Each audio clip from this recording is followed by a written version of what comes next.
That's Friday Shop Talk, everybody.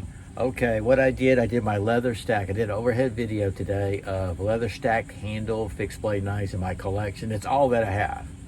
It's really not that much, but I do love, I'm falling in love with the leather stack and leather sheaths again. And I guess it's because I've gotten older. I'm just starting to love the old school stuff. I call it old school. This is the one I was carrying today, the K-Bar Mark I Navy knife. Kind of sharpened it up, cleaned it up. I was gonna throw this today, but I don't think I'm gonna have a chance. If I do, I will. So I carried that. Carried my SOG tooth lock, VG10 Senmai Seiki Japan. I show that every day because I carry it every day. Also today, I've been carrying my Woburn G5 EDC light. Love this thing, guys. I love it. I'm going to show more of it this weekend, and it's just a real easy carry. In fact, just then I was checking my pockets, kind of a pocket dump, to make sure I don't miss anything. Alrighty, this week, my best buys this last week was this thing right here. Inexpensive, budget friendly. This is the old timer. This is the one where it has the desert iron wood. Check that out. This is the old timer, and it's the 60TW. I love that wood. I'm very pleased with this. This is one of my best buys. I got it on Amazon. It's 30 bucks, I believe.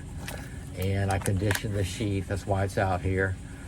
And this light right here, the G5, these two are my best purchases this week.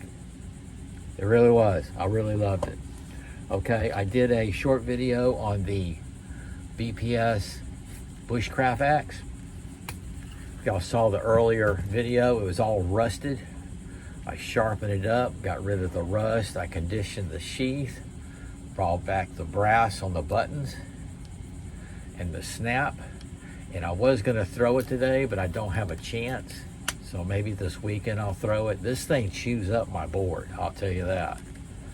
So, okay, out of the leather stacks, I did a short video on this one. I've done them before. I'll do it up close and personal. This is the SOG Agency. Okay, this is a fighting knife, and I explained in the short, this is the replica of the one used by the CIA in the MACV era of Vietnam. And it was designed just for fighting, not for whacking, bushcrafting and all that. If you look at it, that's what it was for. It was a go-to fighting knife to end the fight. Now, what's cool about this sheath is it does fit left and right. So they had it all thought out. This is a fantastic knife, and I keep this in my collection, guys. That's the epoxy on the handle. So I leave it on that.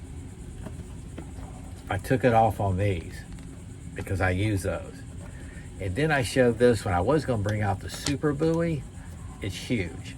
This is more reasonable for everyday carry. This is the SOG buoy 2.0. There's the shiny leather stack. I kept that way. I keep this one in my collection, even though it is available. You get this right now. You can use it. This is the exact same thing as my Tech buoy stonewash. Okay, it's just this is leather stack, so I use my Tech buoy. I do have the Tech buoy in black, and I got this. I do not use it. It's for my collection. But this is the design.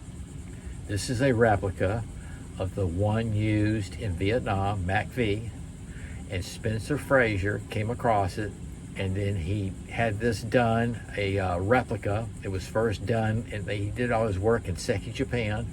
He found a knife maker there because that's where the SOG MACV knives were made. They were made in Japan, no stamp marks on it. You couldn't know where it was from. But anyway, he took this, and this is what started the company that we know today, SOG Knives and Tools. Well, not today, it was bought out, but this is what started the company. So this is historical, it's a legend, and it feels great in the hand. You can get this and use it. This is a fantastic knife, Osage steel. I love Osage steel. I absolutely love it. I've never had a problem with it, It's easy to sharpen, corrosive resistance. Absolutely love it. Okay, I think that's got it. Didn't do too much today other than the leather stack. I was going to do a lot of throwing, but I'm not. I'm going to go inside now and close up the shop here. I'll do a couple of videos up close and personal and load them up. One important thing, this is very important, guys, and only about 50 people watch these videos, so the rest of everybody, the rest of my channel, they're going to miss it. I'm having problems with the emails. I usually get online, I turn on my phone, and I got just a rows of emails from people commenting. And I like going through it. I do. I'm pretty good about answering most comments, really. My goal is all of them. I'm not getting any emails. I'm trying to notify YouTube and find out what's going on. It's not a problem on my end. I don't get it. So what I did do, I did the notifier on YouTube where it shows up on the app. It's just, I've noticed there's a lot of comments that I was not aware of. So if I don't answer you, or if I go to it and at least give it a heart, I'm aware of it. It's just I'm trying to go through and get all caught up on the comments. But that's frustrating because I really rely on my emails to show me the comments. And that helps me control the trolls. The trolls are out this summer, big time.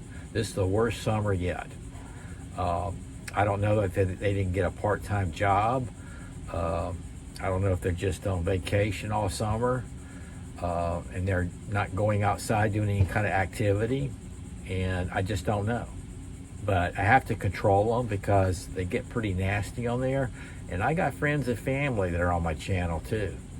They kind of keep on top of this because this is pretty well what I do on a daily basis. They at least see how I'm doing. So when I get trolls on there with a garbage mouth, they're out of here. That's the way it is. Okay, I'm gonna have some fun with this weekend. I'm gonna show you more videos on this. This is a must. It's 20 bucks. It's 20 bucks. Y'all take care. It's Fast Friday. Sog out.